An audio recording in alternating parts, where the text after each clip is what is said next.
This is the Reluctant Leader podcast, the podcast designed to help you step out of the shadows and become an inspirational leader. I'm your host, Mark Terrell, and each episode I will be getting to grips with a leadership topic by interviewing an expert in their field. I'll be picking their brains for those golden nuggets that will help you be the best you can be. Make sure you don't miss an episode by subscribing at thereluctantleader.co.uk, and please feel free to connect with me on LinkedIn. So let's get on with the show. Today I'm talking to Bevis Moynan. Bevis is a trainer of neuro-linguistic programming and is a senior trainer of motivational mapping. He trains coaches, consultants and professionals to work with businesses and individuals with the purpose of improving motivation and performance. This is achieved through a deeper awareness of the real challenges that face each and every one of us in modern life. His philosophy helps grow awareness in a surprisingly simple and practical way. Hope you enjoy this little chat we had about mental health, and I will catch you all on the other side.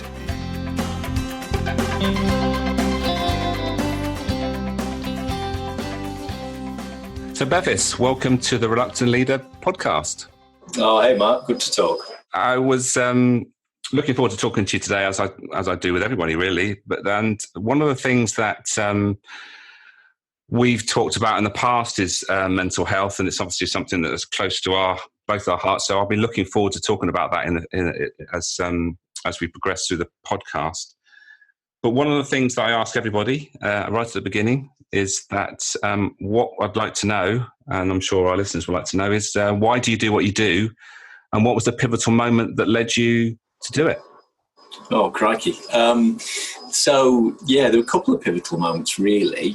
I mean, if we kind of go all the way back, growing up, I was madly passionate about cricket, and kind of developed a sense of self-worth and self-esteem around playing cricket. It's worth mentioning I grew up in Yorkshire, which probably makes a bit more sense for people. Yorkshire is internationally, India is the hub of cricket. Everybody plays cricket. Is that official? Well, it is nowadays. They're kind of madly passionate about cricket in India, and full stadiums. And Yorkshire is the equivalent in England. There's more cricket played in Yorkshire than in Australia. So I grew up madly passionate about cricket.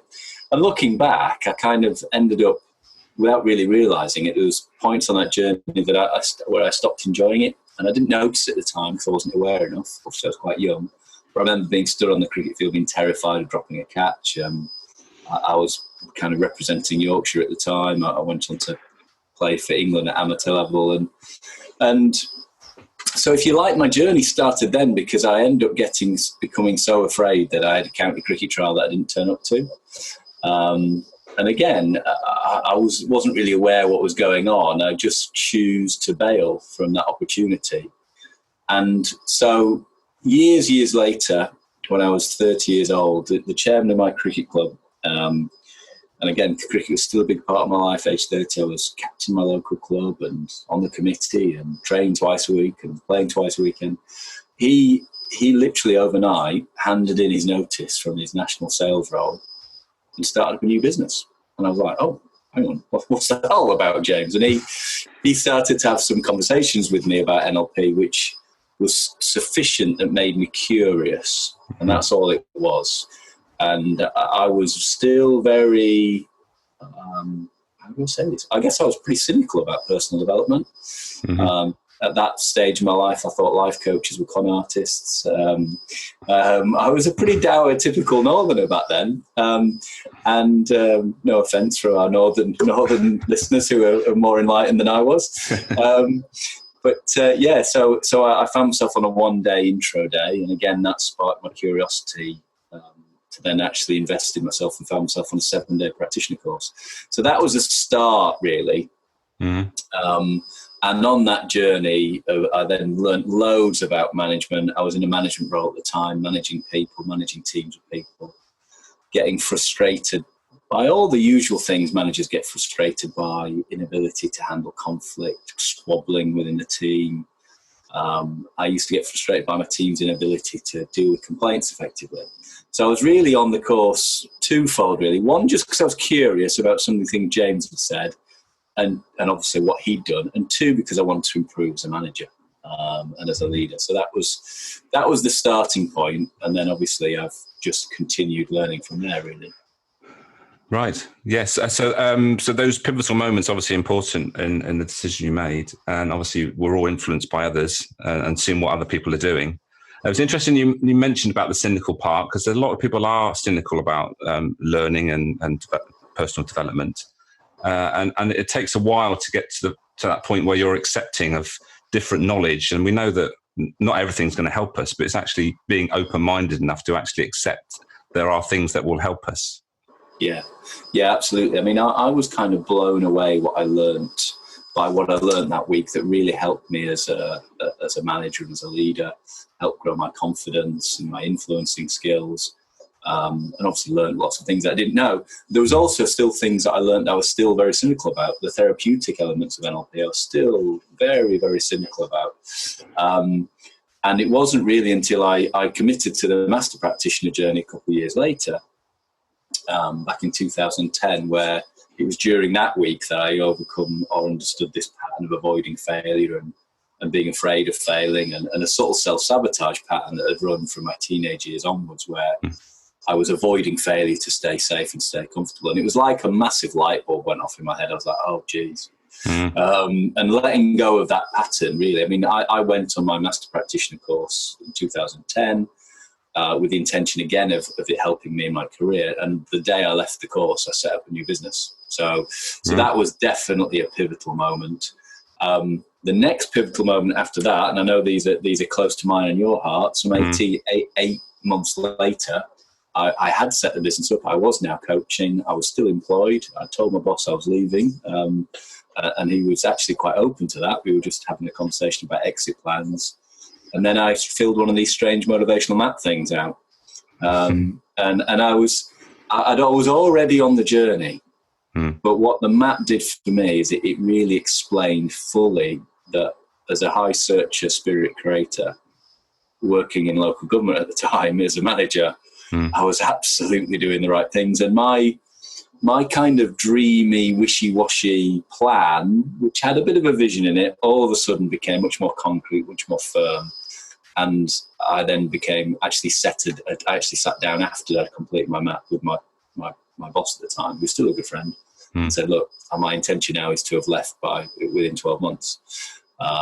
So the map really gave me the confidence to understand what was motivating. I'll never forget Nick, the chap who debriefed my map. I'll never forget him saying to me, Bevis, it's not like you're ever going to want less freedom. And I was like, oh, shit. And I meant, because I was excited, I was like, he's so right. I'm not going to want less freedom, and I'm feeling a bit constrained as it is. So I kind of knew, and that was another light bulb where I went, all of a sudden I just knew, it was almost like I knew I had to carry on and actually follow through on what started. Whereas up until that point, you know what it's like when you're part of this kind of thinking, oh, well, I could just stay a bit long, you know what I mean?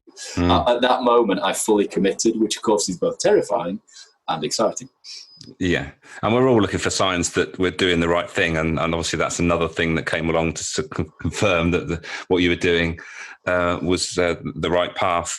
I think it'd be worthwhile just going back to what you said about your top drivers there, the spirit searcher and creator, and just to say what they mean, because there will obviously be people listening wondering what those characteristics are. Yeah, well, back then my number one driver or motivational preference was spirit, which is around freedom, independence, autonomy, doing your own things in your own way, in your own time. The beautiful thing about the map is you also get a score of how you're feeling.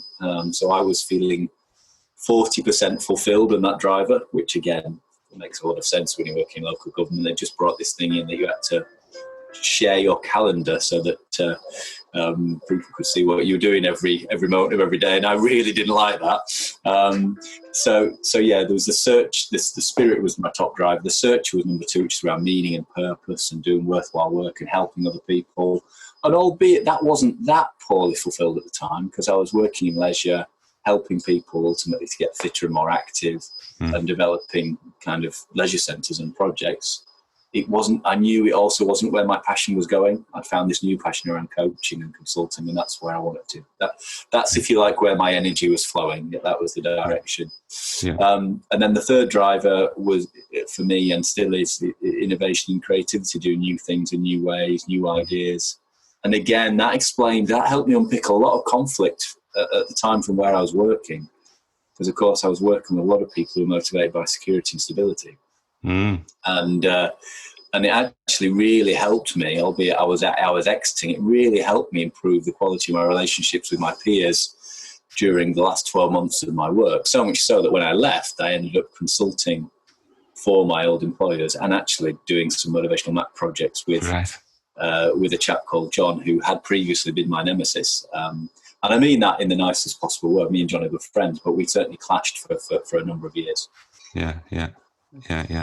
It's really interesting. I've heard your story a few times, and obviously John was important in that you had a challenge with him, didn't you? And obviously, clearly, you were driven by two things which you weren't aware of, but obviously by using maps and the technology that we use to highlight what motivates us, we can actually have those conversations which don't change anything, but actually just heightens our awareness and stops those conflicts. Yeah, absolutely. I mean, it really, that's the best example I've got for understanding the language around motivation. All of a sudden, I had a new language. And bear in mind, I was trained in NLP at the time, so I was already reasonably skilled around language. But I hadn't appreciated that for John, who's somebody who's motivated by security and stability, predictability, loyalty, that I was being seen as a threat. Because I kept talking about culture and innovation and doing things independently. And what happened was we found a common language. I was able to then explain. Obviously, my role was all around change, but I was able to explain change to John in a way in which led to longer term security and stability for him and his team, which was actually true. That was the case. We were aiming to do that. Yeah. I just never verbalized it in that way because that wasn't important to me, but it was really important to him. And that was a big insight or big learning for me. That. Yeah. Okay, right. So we should move on now to talk about the subject of this podcast, which is mental health. I think the first thing I want to ask you is why mental health in particular you want to talk about? Well, I think mental health is on the radar. It's on the agenda right now, and quite rightly too. I mean, I was watching the television during Mental Health Week and released statistics around 1 in 4 people having a mental health condition, and that really got me thinking because it's a funny one. And they were talking also about schools, about how again 1 in 4 children having an undiagnosed condition. And it really got me thinking. Obviously, I've got 2 young children at school. I work as a therapist, life coach, business coach, consultant. I've done lots of what you might call practical coaching, helping people, but I've also done quite a lot of therapeutic coaching, helping people to overcome past emotional scar tissue and past trauma. So I feel reasonably well positioned to have a conversation about mental health. And what struck me was that out of those 1 in 4, which I do believe is a step forward because it's being more widely recognised, I wouldn't have been considered one of those 1 in 4 when I was at school. And my good mate Andy wouldn't have been considered as 1 in 4 when he was at school. Yet both of us I had a pattern of avoiding failure that was growing, and I was getting more and more afraid about the thing I was most passionate about. And my good mate Andy would openly admit he nearly had a bit of a breakdown when he was 22, not long after he'd left education. So it got me thinking that I think mental health can have, I think the stigma is reducing, but I kind of feel like mental health affects everybody. Because at the end of the day, and this is the one piece of information that kind of really helped me improve my quality of life, the way we feel is largely affected by our thoughts. And we all have 12 to 60,000 thoughts a day. And you know what? Some of those thoughts are absolute nonsense. Yeah. So, in fact, if we're honest, a lot of those thoughts are absolutely nonsense. Yeah. So I don't feel like you've either got a mental health condition or you haven't. I feel like everybody's quality of mental health goes up and down every moment of every day. Yeah, and absolutely. I think that's spot on. And I've noticed, it's funny how when you start, it's like anything, when you start looking for stuff, you're looking for a red car and everything, there's red cars everywhere. But recently, when I noticed I'm going to be talking about mental health, I've lots of things have been popping up. And what I've noticed is that the word or the phrase mental health first aider is popping up a lot. And it's interesting when we talk about first aid, we talk about physical wellness and that side of things, but mental health first aid, there is probably even more need because it's not physical. We can't see it, we can't feel it as in the same way as maybe a physical ailment. Yeah, and I think you're absolutely right. There's a real need there, and there's a real need for heightened awareness, and it doesn't have to be complicated. And because the beautiful thing about being human is we know how we're feeling because of our emotions. Our emotions tell us how we're feeling. And what we begin to understand is that when we're not feeling good, our thought processes aren't as clear. So if a mental health first aider or a coach or a therapist or a counsellor or a psychotherapist or a hypnotherapist, whoever, all of us people who are out there in the world of helping other people, or if let's be honest, just a good mate. We've all been that person, haven't we, where somebody just vents to us, and at the end of venting, the person says, "Oh, I feel so much better," and you've done nothing other than just sit or stand and listen without judgment. And I think that's the thing, because when what's happening unconsciously comes out of the person's mind, either onto paper or is verbalized, you do begin to feel better because the conscious mind starts to make sense of what's going on. So I'm kind of excited by the mental health movement, if there is such a thing, because ultimately that core message that our thoughts create our feelings is one that me and you take for granted now, having been in this personal development world for a little while. Yeah.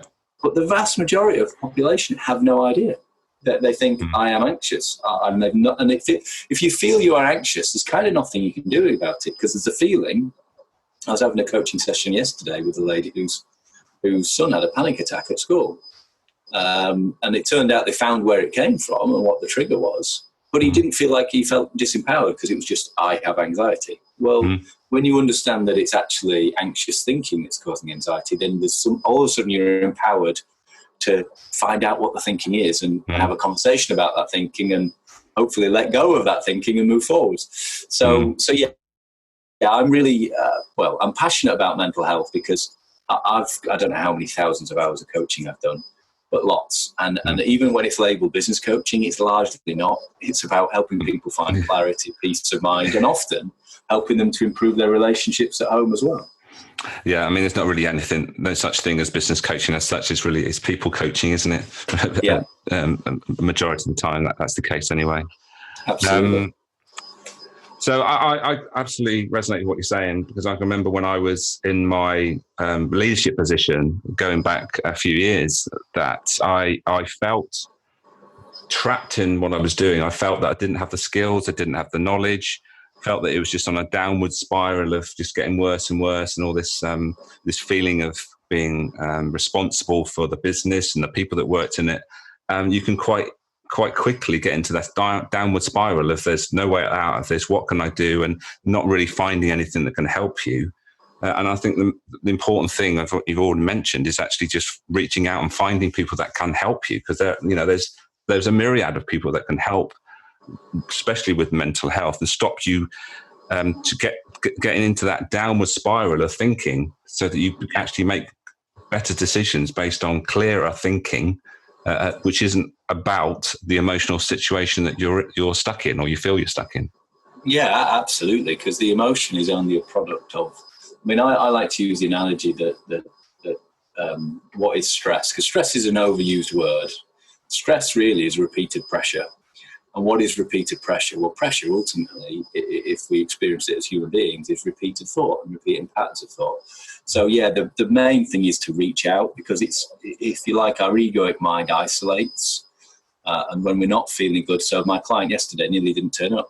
She was like, "Oh, I felt so bad. I didn't want to never." And I was like, so pleased. She chose to not react from the place of negative emotion and if you like, act from a higher place of consciousness. Now, this will be good for me.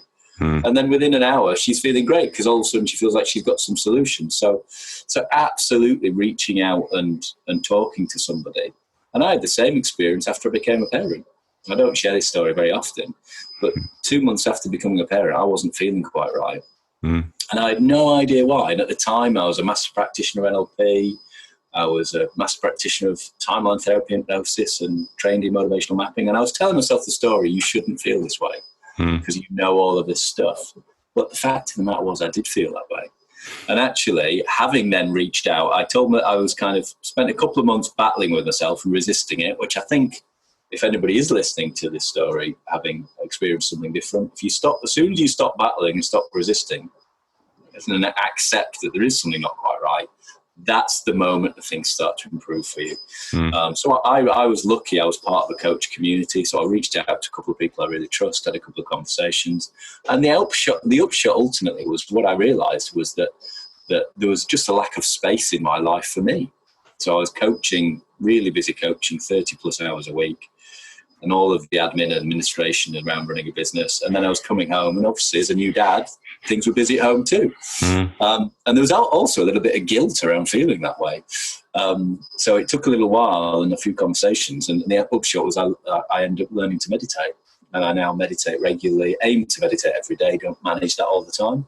But that created that space just for me. And when we say space, I don't mean space to watch telly or to read a book even, but space to just really clear your mind.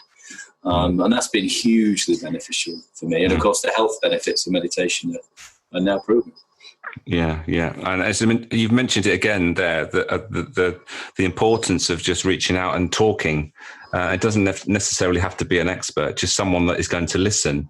I was talking, it was another podcast episode actually, and the expression to give a good listening to was mentioned. And I thought, yes, that's so important because we talk about people, having a good talking to, but actually have a good listening to is just as important. And just being able to have someone listen to you, not give you any, wisdom or answers, just to listen to you and just say, well, actually what you're doing or how you're feeling is actually absolutely fine. And it'll pass, or, it's just having someone there just to listen is so important. I couldn't agree more. It's that listening without judgment. Because often people have emotions of shame or embarrassment or guilt. And the moment that people realise that they're not being judged and that they are being listened to and that they are able to then trust and offload and then begin to rationalise some of the thought processes. It's just the process of speaking. You become more aware of what's going on. In the book that I wrote with James Sale on mapping motivational coaching, James said that part of the role of a coach is to paraphrase what your clients just said to you. And I was like, is it? I'm not sure it is. And the next session, I found myself doing just that. I went, no, James, so you're already doing it. It's just that someone said it and you actually realise actually that is what I do anyway without even thinking about it. Yeah, exactly. So I think being able to offload when you're not feeling good to somebody that you trust, whether that be a friend, a colleague, or somebody, or a counsellor, coach, whoever, is such a huge part. And I think the thing is about mental health, we should let go of the stigma. Really, it's just such a wonderful process of managing our thoughts. Because I think that affects, well, in fact, I don't think, I know, that affects everybody, whoever we are, whether we consider ourselves to have a mental health issue or not. Absolutely. And I think it'd be worth sort of just expanding on maybe some other signs of if our mental health is maybe on the decline.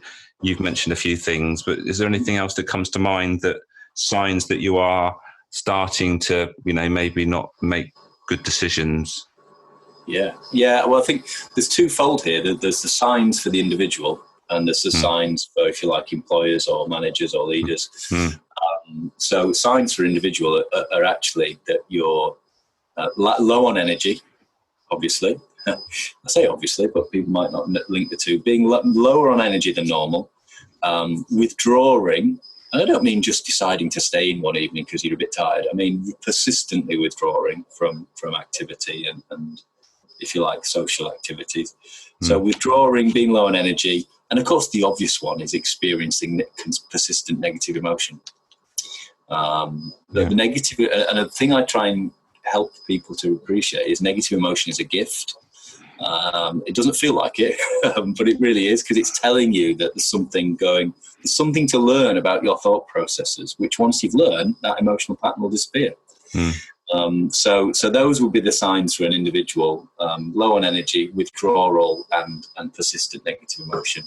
For a manager or a leader, actually paying attention, it sounds an odd one, but body language. When people aren't feeling good, you and people get this. I ask this on workshops. If somebody's a bit not feeling good or a bit depressed, where are they looking? They're often looking down. Their body language is often slouched and looking down to the left or the right. So paying attention to body language, and again, also paying attention for people reacting emotionally in an irrational manner, because obviously that is a sign of at least stress, if not other things. So I think the two things combined, paying attention to body language and paying attention to instances where people are seeming to be reacting in a manner that doesn't fit with previous behaviour and patterns of behaviour that you know of, or where people become emotional or overly emotional in circumstances that don't seem to, where previously they perhaps wouldn't have. Yeah. And I think the tendency in the past has been to try to well, maybe I'm not qualified, I'm not going to get involved, but just offering to listen, as we've already mentioned, is so valuable in many instances. Absolutely. There's a poster at one of the places I work, which is around child well-being, and the poster is basically showing a poster of the child, and it said, "Don't wait until it's too late." And it's a really evocative kind of poster, because it can crikey, you don't want to be that person who doesn't speak up when something's happening, and I think, look, we should care for people's, and if we look at it from a business productivity point of view, if someone often nowadays stress, I don't know the stats, but I'd like to think, I'm fairly sure, should I say, that stress is one of the number one causes of people being off work and loss of productivity. So handling and managing that build up from thoughts to pressure to stress to mental illness, it's like we want to create a break in that process, a release valve for people, so that they don't just. And if we can spot the signs as a colleague, a manager, or a leader, then there's something we can do about it, which is great. Yeah, and it's keeping a check in, like you say. Anybody that's just a little bit not quite themselves, offer an ear to listen. Is everything okay?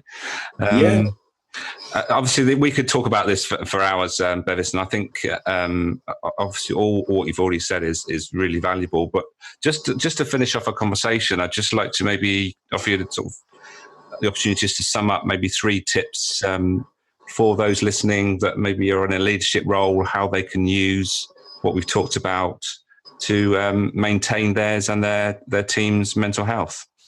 Yeah, well, I think the first tip is to take it seriously. And I know that sounds pretty glib, but what I mean by that is that often mental health hasn't been dealt with because people haven't known how to deal with it, if that makes sense. So I think the first thing is to realize that this isn't actually that it isn't as challenging to deal with as people think. What we need is to be paying attention to it and providing conduits for people to have honest conversations. So how you go about doing that, whether it be creating internal coaches, loads of great examples of internal coaching in Google and bigger organizations, as well as small businesses having HR members of the team coming in or having external coaches in. So really pay attention to and invest in your people. Don't see it as just dealing with mental health. See it as dealing with improving performance, improving productivity, improving efficiency, and also making sure you're looking after people along that journey so you don't have one of your top performer suddenly off with stress for 5 months. Because when people lose their top staff and they haven't spotted those signs, that really can cripple small businesses and have a real big negative impact on larger organisations too. So I think number one thing would be take it seriously and start looking at what can be done with mental health and performance on a wider scale by looking after people. And I think linked with that is then about just having meetings about it, paying attention to it, and thinking about either creating internal coaches or mental health first aiders, or using your network of because most people have got some quality. If they aren't linked with quality coaches, they're never too far away these days. There's lots of quality coaches and consultants out there that can help. Yeah, great stuff. So thank you, Bevis. It's been really fascinating. I'm hoping that we can talk again, hopefully, in the future about something similar or even the same subject, because there's lots more to talk about with mental health. But for now, thank you, and hope you have a great day. No, thank you, Mark. Appreciate the opportunity to talk, and obviously happy to chat again at any time. Take care. Thank you, mate.